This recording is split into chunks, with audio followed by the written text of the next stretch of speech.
มื้อนี้เฮามาเฮ็ดน้ำหวานสาลีน้ำกันน้ำหวานสาลีเฮ็ดได้ก่อนน้ำหวานสาลีแม่นจะต้มสาลี20นาทีแล้วก็ต้มสาคูแม่น50นาทีต้มใส่น้ำก็ต้มใส่น้ำตาลกับเกลือหน่อยนึงพร้อมกับผสมน้ำส่วนกะทินั้นแม่นจะส่วนกะทินั้นจะเคี่ยวกับใบเตยพร้อมกับน้ำตาลกับเกลือหน่อยนึงอาจารย์ต้องเป็นคนซิมเนาะอันนี้แมนการทดลองซิมน้ำหวานที่นักเรียนใส่ห้องว่า7-1วะว่าจะเป็นรสชาติแนวไหนเนาะจะแซ่บสมกับคำที่พื้นบ้านหรือบ่เนาะแซ่บเนาะแซ่บหลายอันนี้จัดว่าได้บ่ก็แซ่บเลยเนาะโดยเข้าใจอาจารย์โอเคคือเมนูลาบชำอิดแล้วแม่นเกี๊ยมซีนเนาะหลังจากเกี๊ยมซีนก็เอาอันนี้แหละลงผักบัวผักที่จริงหอมอันนี้นะใส่น้ำหลังเนาะเอาผักบัวแห้งนี่ใส่ก่อนมักเพชรใส่เนาะคนก่อนเนาะอันนี้มันอย่างนี้แป้งนัวปะโอ้แป้งนัวใส่แล้วมันบ่นี่ใส่นี้เนาะหลังจากนี้แล้วก็น้ำปลาใส่น้ำปลาเนาะใส่น้ำปลาพอดีแล้วก็บักนาวใส่หลายส้มด้วยเนาะบักนาวเนาะใส่บักนาวซิมมันก่อนนิดซิมจานสมสนิทซิมขออนุญาตซิมเด้อซิมมันก่อนแล้วค่อยใส่ข้าวคั่วเนาะอาจารย์สุริพรซิมก่อนเป็นไงเรียบร้อยเอาเป็นซิตื้มหยังพอแล้วปะใส่ข้าวคั่ววันนี้นะบ่แล้วใส่ข้าวคั่วก่อนใส่ข้าวคั่วแล้วคน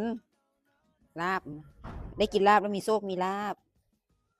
นะคนเนาะหลังจากนั้นเอาบักถั่วใส่ถั่วใส่เนาะ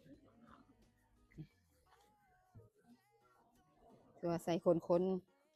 พอดีแล้วก็หอมลาบแบบนี้นะ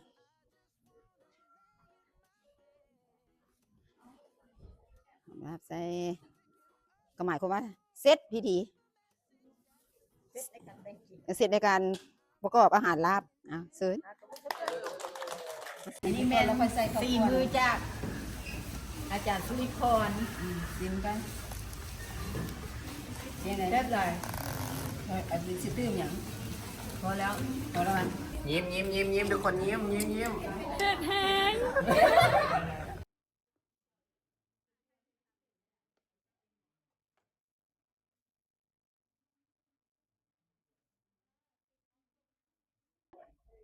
สบายดี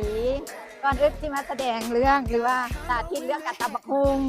ก่อนอื่นมันจะต้องมีบักฮุงฝากไว้เป็นหน่วยเครื่องประกอบมันก็มีมักเพชรถ้าว่าผู้ใดมักเพชรก็ใส่หลายถ้าว่าผู้ใดบ่มักเพชรก็ใส่น้อย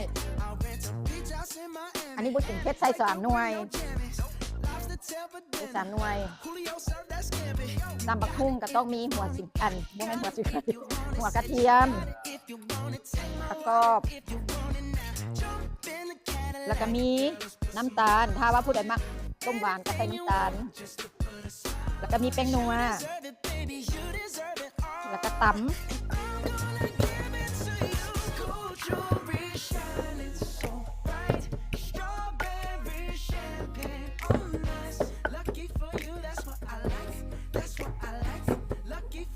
มาถามว่าเฮาอยากกินซ้ำใดเฮาก็ใส่ตามความเหมาะสม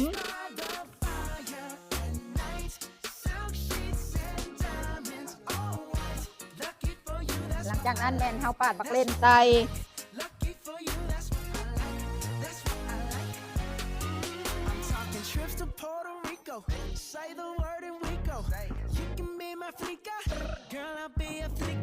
ถ้าเฮามักต้มหวานเฮาก็เอาบักนาวใส่เอาหลาย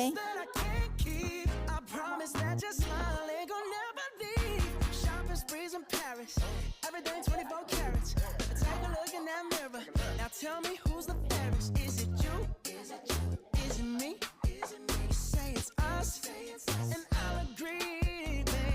เอากับปลาแดกใส่อันนี้เป็นปลาแดกนี่ปลาแดก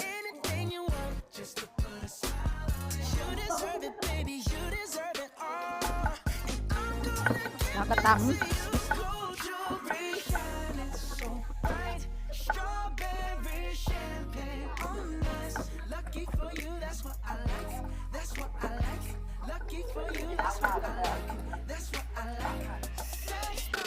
หรือว่าเมนูตำบักหุ่งแม่นแล้วฟิล์ม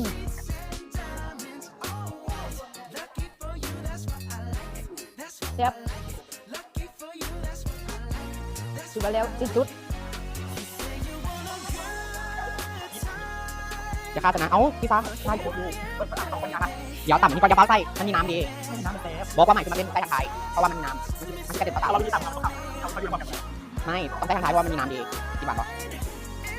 นี่เขาต้องตัดเป็นสีแล้วตัดกระเป๋าพี่ฟ้าซอยจะขายซอยจะมีระวังซอยมือตัวอีกเด้อ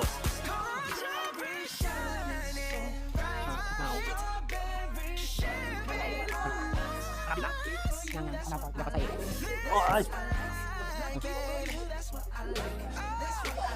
เขากับบทแรกๆก็คือเนาะเอาปลาเด็กไปนิดนึงมันดีเลยโอเคพอเป็นต่างคนนี้เพื่อนต่ำกระเทยเนาะต่ำบ่ใส่มันกับบทเลขแล้วเพราะว่าถ้าใส่ปลาเด็กแล้วมันมีใครก็ไปกินมันคงแบบบะหมี่เกี๊ยวตามพันนะลูกค้ามีแค่เป็นราคา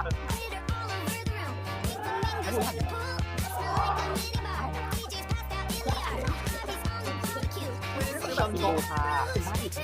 กินก่อนไม่มีน้ำไปแต่ดูกับอุ้ยเราก็จะใส่มะละกอนะคะเป็นลูกมะละที่ประเทศเราเป็นมะฮุงใช่ปะที่ไทยเป็นมะละกอเอาไว้ตับต่ำกระเทยต้องมีเด้อทุกคนใส่ต่ำกระเทยมาเลยต่ำกระเทยนะคะ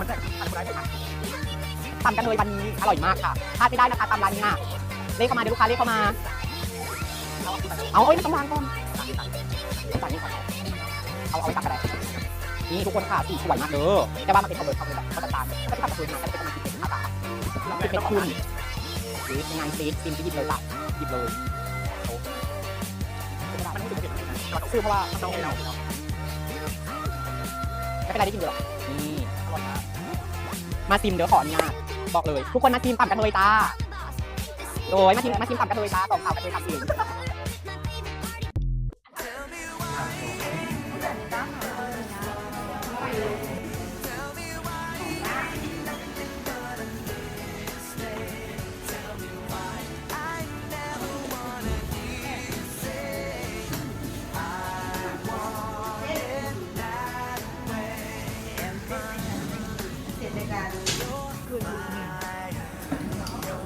ฮัลโหลได้ยินบ่ฮัลโหล1 2 1 2 1 2ได้ยินบ่1 2เอาอย่างว่าเขาต้องบอกว่าเขาเป็นอย่างไร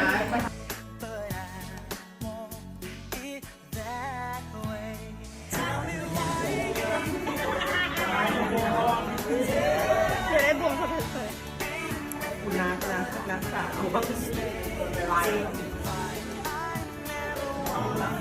อุ้ย โอ้ยตัดออกเอา